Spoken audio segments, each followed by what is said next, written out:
Hello friends, आज मैं आपको पीजीटी सोशियोलॉजी के 20 क्वेश्चन सीरीज में 161 से 180 क्वेश्चंस के बारे में बताऊंगा। देखिए 161 क्वेश्चन है, किसका मत है कि हमारी मानवीकरण की प्रक्रिया प्राथमिक समूहों में ही होती है? ए कोजर व Rosenberg, B Talcott Parsons, C H Cooley, D Kingsley Davis. तो ये जो है कहा है किंग्सले टालकाट पार्सन्स ने बी, है ना, कि मानवीकरण की प्रक्रिया प्राथमिक समूहों में ही होती है। तो प्राथमिक समूह कौन है हमारे, जो मालूम है आपको? प्राथमिक समूह जो है, जो पड़ोस गांव क्रीड़ा समूह होते हैं, जिससे व्यक्ति व्यवहार के आधारभूत प्रतिमानुक सीखता है और जिससे उसमें सहानुभूत, सहिष्णुता, सहकारिता, कर्तव्यपरायणता जैसे गुणों का विकास होता है। और प्राथमिक समूह बहुत ही घनिष्ठ रिलेशन होते हैं, उनमें क्लोज रिलेशंस होते हैं, है ना। उसमें औपचारिकता नाम मात्र की होती है। देखिए नेक्स्ट क्वेश्चन 162, लोनली क्राउड नामक पुस्तक के लेखक हैं? A David Richman, B Eric France, C Homans, D इनमें से कोई नहीं। तो इसका आंसर है ए डेविड रिचमैन, है ना। तो डेविड रिचमैन जो बुक लिखी थी द लोनली क्राउड 1950 में, 1950 में, और उसमें इस बुक में उन्होंने दो प्रकार के व्यक्तित्व का वर्णन किया है, एक स्वनिर्देशित, दूसरा परनिर्देशित। जो स्वनिर्देशित व्यक्तित्व टाइप के आदमी होते हैं, उनकी व्यक्तिगत पहचान और निष्ठा का भाव उनमें स्थायी होता है और ये जो है समाज अनुमोदित जीवन जीने को महत्व देते हैं, है ना। जो समाज में अनुमोदित है जैसा जीवन, वैसे जीवन जीने को पर महत्व देते हैं। और जो परनिर्देशित व्यक्ति होते हैं, वो वैसे व्यक्ति दूसरे व्यक्तियों की आकांक्षाओं और अभिरुचियों के प्रति बहुत संवेदनशील होते हैं। नेक्स्ट क्वेश्चन देखिए, क्षेत्रीय समूह हितों के प्रति चेतन समूह, निश्चित संगठन वाले समूह और अनिश्चित संगठन वाले समूह। चेतन समूह, निश्चित संगठन वाले समूह और अनिश्चित संगठन वाले समूह, ये वर्गीकरण दिया है ए मैकाइवर एवं Page, B Kingsley Davis, C R K Merton, D Bierstedt. तो ये वर्णन दिया है ए मैकाइवर एवं पेज ने। नेक्स्ट क्वेश्चन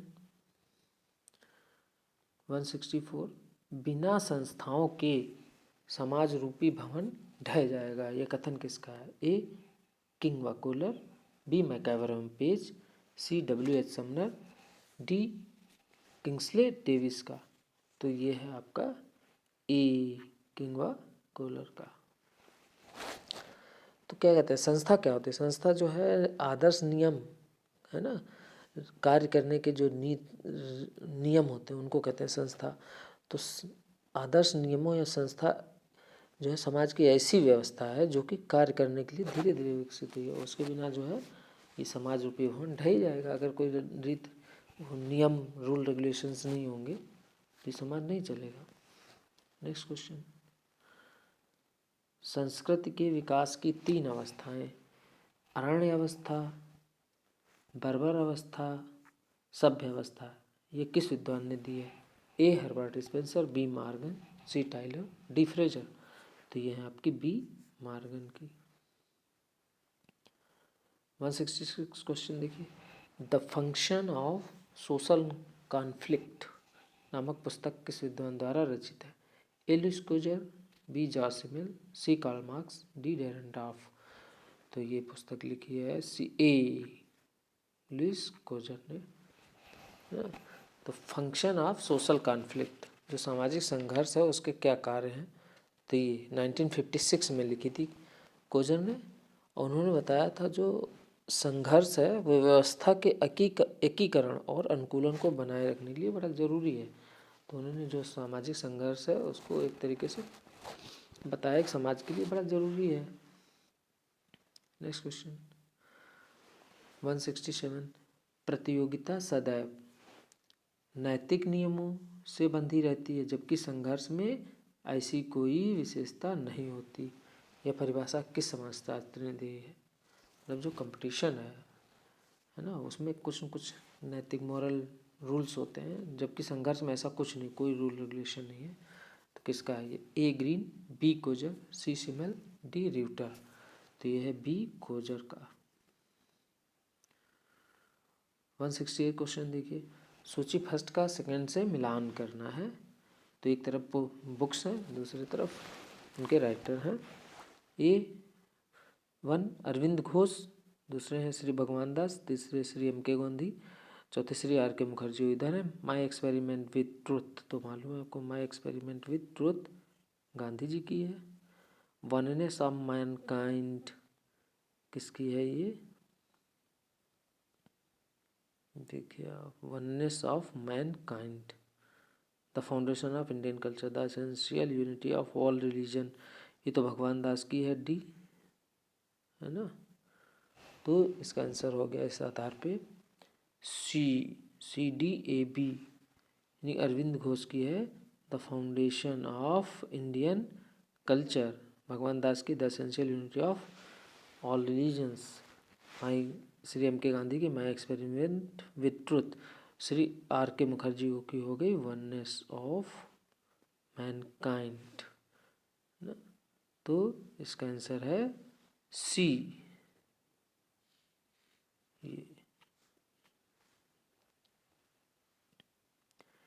हिंदू उत्तराधिकार अधिनियम किस वर्ष पारित हुआ? A 1929, B 1954, C 1955, D 1956। तो ये पारित हुआ D 1956 में। नेक्स्ट क्वेश्चन, मुस्लिम विवाह विच्छेद अधिनियम किस वर्ष अस्तित्व में आया? A 1939, B 1942, C 1955, D 1961। तो ये आया आपका 1939, ए, इसका आंसर हुआ ए।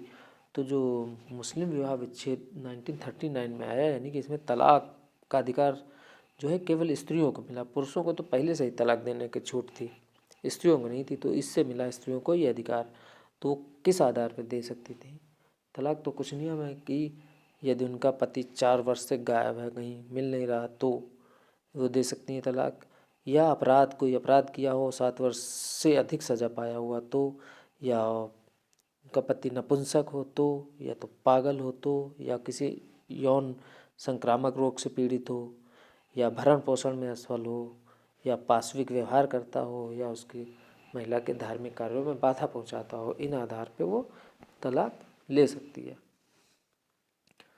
नेक्स्ट क्वेश्चन 171, महात्मा गांधी ने हरिजन शब्द का प्रयोग सर्वप्रथम किया था? 1933, 1935, 1936, 1940। तो महात्मा गांधी जी ने किया था 1933 में हरिजन शब्द का प्रयोग, है ना। उन्होंने कहा था हरिजन यानी कि ईश्वर के लोग। नेक्स्ट क्वेश्चन 172, भारतीय इतिहास के किस युग को स्त्री जाति के लिए काला युग कहा जाता है? A वैदिक काल, B उत्तर वैदिक काल, C मध्यकाल, D आधुनिक काल। तो इसका आंसर है मध्यकाल, C, है ना। तो मध्यकाल में ही कई कुरीतियों का प्रचलन हुआ, जैसे पर्दा प्रथा, बाल विवाह और विधवाओं का पुनर्विवाह एकदम समाप्त हो गया, और सती प्रथा का चलन आदि ये सब चालू हो गया। तो इसीलिए मध्य युग को कहा जाता है स्त्री जाति के लिए काला युग। नेक्स्ट क्वेश्चन, धर्म विश्वासों और व्यवहारों से आबद्ध लोगों का एक नैतिक समुदाय है। मतलब धर्म जो है विश्वासों और व्यवहारों से आबद्ध लोगों का एक नैतिक समुदाय है, किसका मत है? A Durkheim, B Tylor, C Frazer, D Spencer. तो इसका आंसर है A दुर्खीम। नेक्स्ट क्वेश्चन 174, सुधारक सेवाओं के केंद्रीय ब्यूरो की स्थापना हुई? 1950, 1951, 1955, 1961। तो इसकी हुई 1961 में, यानी कि आपका आंसर है D 1961। Central bureau of correctional services, सुधारक सेवाओं के केंद्रीय ब्यूरो 1961। 175 क्वेश्चन, निम्नलिखित हिंदू विवाहों में से कौन सा उत्कृष्ट कोटि का विवाह नहीं माना जाता है? नहीं माना जाता है। ए ब्रह्म विवाह, बी दैव विवाह, सी गांधर्व विवाह, डी आर्ष विवाह। तो है क्या, हिंदू में 8 प्रकार के विवाह माने जाते हैं, जिसमें से 4 जो हैं उच्च कोटि के और 4 निम्न कोटि के हैं। तो जो 4 उच्च कोटि के हैं वो है ब्रह्म, प्रजापत्य, दैव, आर्ष। ब्रह्म, प्रजापत्य है नहीं इसमें, दैव और आर्ष, ये 3। ये तो 3 है ही नहीं, बचा गंधर्व विवाह, यानी कि इसका आंसर हुआ सी। तो जो निम्न कोटि के हैं वो गंधर्व, असुर, राक्षस, पैशाच। हो गए 8, है ना। 4 हैं उच्च कोटि के, कौन कौन? ब्रह्म, दैव, आर्ष, प्रजापत्य। और निम्न कोटि के हैं गांधर्व, असुर, राक्षस, पैशाच। नेक्स्ट क्वेश्चन 176, निम्नलिखित में कौन सभ्यता का अंग नहीं है? अनुसूचित बैंक, बिजली के प्रकार, आणविक शक्ति या कविता तथा संगीत। तो इसका आंसर है डी, कविता तथा संगीत, है ना। सभ्यता में वो होती हैं चीज़ें जो मूर्त होती हैं, जो हमारे रहन सहन सुख सुविधाओं में यूज होती है। तो सब हैं ऐसी जो मूर्त हैं, अनुसूचित बैंक, बिजली के प्रकार, आणविक शक्ति, कविता तथा संगीत, ये अमूर्त चीज़ें हैं। 177, रेंटियर वर्ग की अवधारणा किसने प्रतिपादित किया? ए मार्क्स, बी स्पेंसर, सी वेबलन, डी पैरेटो। तो इसका आंसर है आपका डी, पैरेटो। पैरेटो ने कहा था 2 तरीके की रेंटियर वर्ग की अवधारणा पैरेटो ने दी, और उन्होंने कहा 2 तरीके के लोग होते हैं, सट्टेबाज और निश्चित आय वाले। नेक्स्ट क्वेश्चन देखिए 178, सांस्कृतिक विलंबना का अर्थ है? ए परंपरा एवं आधुनिकता के मध्य अंतराल, बी पूर्व एवं पश्चिम के मध्य अंतराल, सी संस्कृत एवं सभ्यता के मध्य अंतराल, डी भौतिक तथा अभौतिक संस्कृति के मध्य अंतराल। तो इसका आंसर है डी, भौतिक तथा अभौतिक संस्कृति के मध्य अंतराल, है ना। तो इसको दिया था अकबर ने, है ना। सांस्कृतिक विलंबना का अर्थ जो है, सांस्कृतिक विलंबना अवधारणा का प्रयोग सर्वप्रथम अकबर ने 1922 में किया था अपनी पुस्तक सोशल चेंज में। और भौतिक संस्कृति में वो जैसे मूर्त वस्तुएं आती हैं, कुछ तकनीक, सुख सुविधाएं, रहन सहन की, ये सब भौतिक सुविधाएं हैं। और भौतिक सुविधाओं में जो हमारे जैसे साहित्य, विचार, विश्वास, मूल्य, भावनाएं व आदर्श, तो ये भौतिक संस्कृति में हमारे विचार, विश्वास, मूल्य, भावनाएं, आदर्श ये पिछड़ जाती हैं किनसे? भौतिक चीज़ों से। तो इसे कहते हैं कल्चरल लैग, सांस्कृतिक विलंबना, जिसमें भौतिक तथा अभौतिक संस्कृति के बीच अंतर आ जाता है।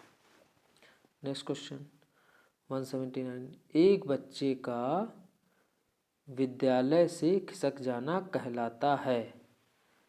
ए किशोर अपराध, बी अनुपस्थितता, सी पलायनशीलता, डी आवारागर्दी। तो इसका आंसर है आपका सी, पलायनशीलता या ट्रूएंसी। नेक्स्ट क्वेश्चन, प्रवर का तात्पर्य है ना, प्रवर का तात्पर्य है ए समान गोत्र, बी जनजातियों में श्रेष्ठ, सी वर्चयन की प्रक्रिया, डी समान ऋषियों एवं समान पूर्वज के नामों का उच्चारण करने वाले। तो प्रवर का तात्पर्य है समान ऋषियों तथा समान पूर्वज के नामों का उच्चारण करने वाले। तो प्रवर क्या है? ऐसे व्यक्ति जो समान पूर्वज से अपनी संस्कारात्मक या आध्यात्मिक संबंध जोड़ लेते हैं, उनको कहते हैं प्रवर। और ऐसे लोग वो कोई रक्त संबंधी नहीं होते हैं, लेकिन वो आपस में विवाह नहीं कर सकते। तो इसका आंसर हुआ डी। और इसी के साथ ये वीडियो समाप्त हुआ। आई होप आपको ये वीडियो पसंद आया होगा।